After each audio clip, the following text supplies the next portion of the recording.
welcome to another Burnt River Ranch video. While I'm here milking Penelope, I thought I might as well take this opportunity while I'm just standing around not doing much, waiting for her to get milked out, to make a video and an update about what we've been up to on the ranch.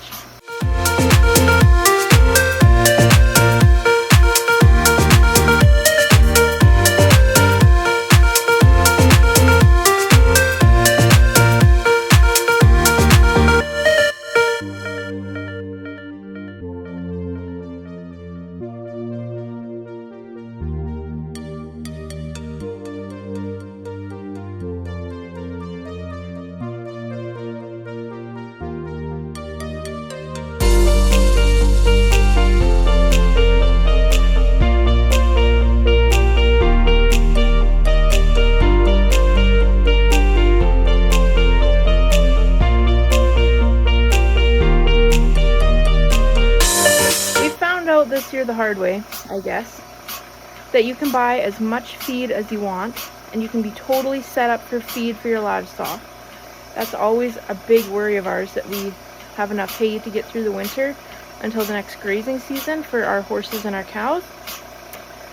But what we didn't account for was water. Water certainly is precious around here, and we've had a couple of really bad drought years in a row now. So yeah, we're struggling a little bit for water. We put in a dugout a couple of years ago. We got a neighbor to come bring his big excavator over and dig us a dugout. And we trenched in a water and aeration line into that. We put in a pump house. And then the next year we finished trenching in all the water lines everywhere else. So we put in automatic water for the horses and the cows.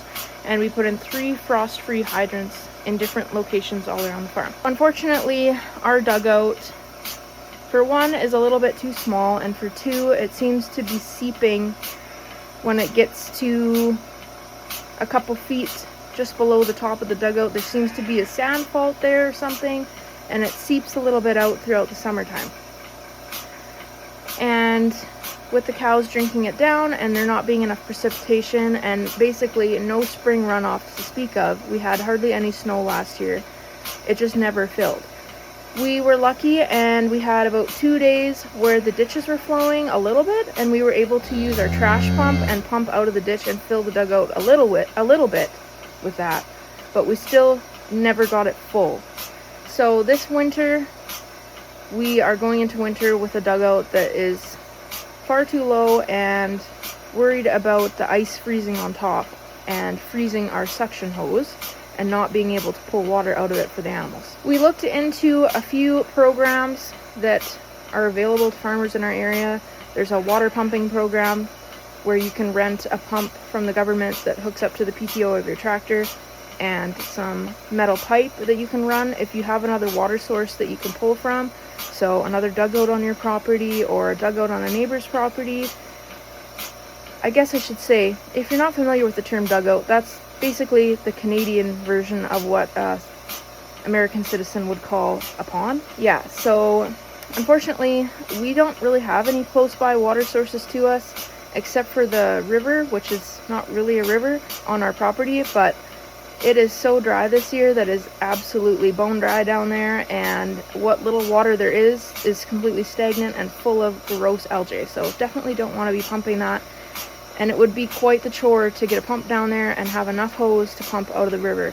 Not to mention, you also need a temporary diversion license from the government to be able to do that. So that option's out. Basically, our only option that we can pursue to fill up our dugout is to haul water with our truck and trailer. We can do about 6 cubes at a time.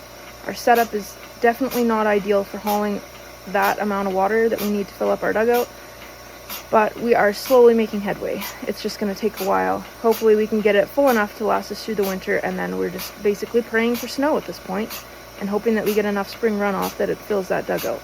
And then next year we can make a new plan of what we're going to do so that hopefully we don't run into this problem again. Either extend the dugout, build another dugout that we can pump out of, something like that. We had an interesting comment from someone on our Facebook page. Maybe I took it the wrong way, and maybe he meant it in a good way, but it sure did not seem that way. He said, well, you guys have money now, so why don't you just drill a well? And he was referring to the fact that we have paid off our mortgage and we are debt-free. If you've ever drilled a well, especially if you've ever drilled a well around here, that is not a cheap endeavor, and you're also taking a big risk, especially where we live, of not hitting water. All the wells around us are 350 feet plus deep if you even hit water. So that's just not a risk I'm willing to take. And I know there are programs out there to help with funding, but the amount of regulations and red tape and fine print that those types of grants have, it just seems like way too much of a bother for me to even consider doing. Pray for snow. I know some of you hate snow, and usually I do too. I'm not a big fan of winter, and I don't really love snow, but in this case, in this scenario, I'm really hoping for some snow this year. Other than that, we've just been kicking around the farm, doing our day-to-day. We got our pigs back, we got a lot of meat back, we got every single thing back that we could get, because why not? We raised the animal. I want to be able to utilize every single part of it, and what we don't eat, our dogs can eat. We have 4 dogs now, and they eat a lot of food, 4 big dogs, so it definitely will help lower the dog food bill, because that ain't cheap. Because I don't have enough hobbies, I've decided to get into making lard candles, because I have so much pig fat that we got back from our pigs this year, and I want to use it for something. And it's always good to have extra candles on hand, and I'd like to actually turn some of them into some Christmas gifts this year. So that is my new adventure when I have some time, is to render down all that lard. We are going to grind some meat here pretty soon, and I'm going to use the grinder to grind up all that fat so it's ready to render into lard, and then I'm going to try my hand at making some candles. I also got some beeswax to mix in with it, so it's not just straight lard. I heard that kind of firms up your candle, so we'll give it a go and see what happens. It might be an epic fail, but maybe it'll be cool. Might as well give it a shot. If you watched my last video, you know that we were having some malfunctions with our cheapo vacuum pump that we use to run our milk machine. And I just wanted to update that my husband did get that fixed. And by fixed, I mean operational. There was a little fuse inside of it, a non-replaceable fuse, and that was what blew. What I think caused it, obviously, was just the pump was having a hard time starting in the cooler weather and getting hot because of that. So now it's fixed and working, but if it does malfunction again, it's probably going to light on fire. So hopefully that doesn't happen. Good news is I actually managed to find an SP11 surge pump and a whole bunch of other milking supplies. And I'm going to put that pump in the barn and hopefully use that as my main pump, and this other cheap one can be my backup for now. It's always good to have a backup. But I'm hoping that this new pump, well, new to me, it's an old pump, but they're supposed to be really, really good.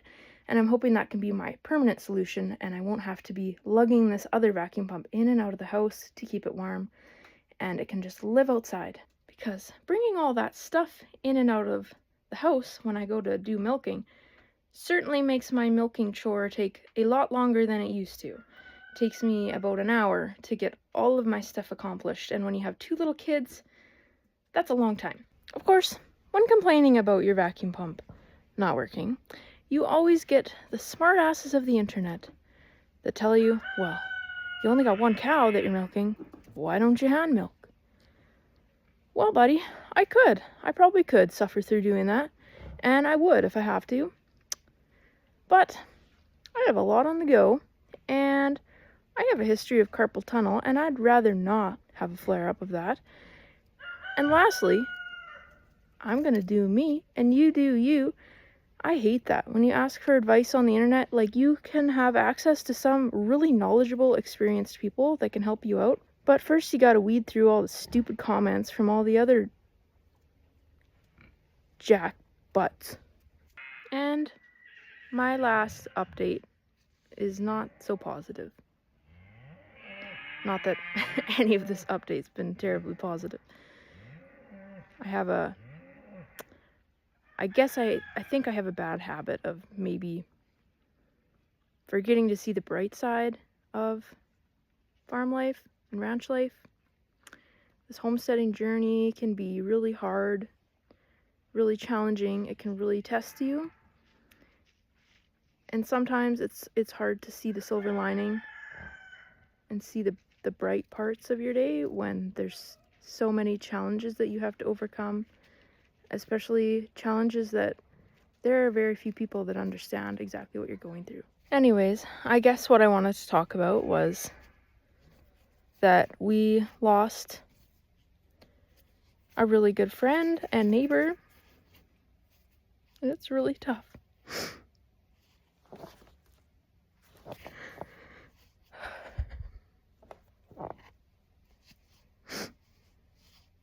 I feel silly making this video because I was just a friend of hers and a neighbor, I guess, but it's not like I'm her daughter or anything, but you don't realize the impact someone made on you, I guess, until they're gone sometimes. And our community's a very tight-knit community. We're all very close. We're all checking up on each other, and we're a good support system for one another, and it just feels like there's a piece of our community that's missing. And it's hard. She passed away, in my opinion, too young, but I'm trying to put it into God's hands to deal with it, because it's not something I can make sense of, and I'm struggling with her loss. It's the first time I've lost a friend, I guess, so close to me. She lived right across from us, and she was such an amazing person. She was definitely a huge inspiration for everything we do here on our homesteading journey. She was such a multifaceted, super talented lady. She did so many different hobbies, and she was so passionate and just so good at so many different things and so welcoming. She treated my kids like her own. She just made us feel very welcome in the community when we first moved here, and yeah, we were just so thankful for all the knowledge that she shared with us and all the times that we had together. It seems surreal that she's gone, but we'll definitely always think of her, and we'll miss her greatly. Anyways, off the sad note, thank you guys for tuning in to another Burnt River Ranch video, and I would love it if you could like and subscribe to our channel. It helps us grow and helps us reach other homesteaders that are interested in our content. It's a free way for you guys to support our farm without having to buy anything. We just really appreciate you watching all of our videos that we share and put out there. Until we see you on the next one, take care.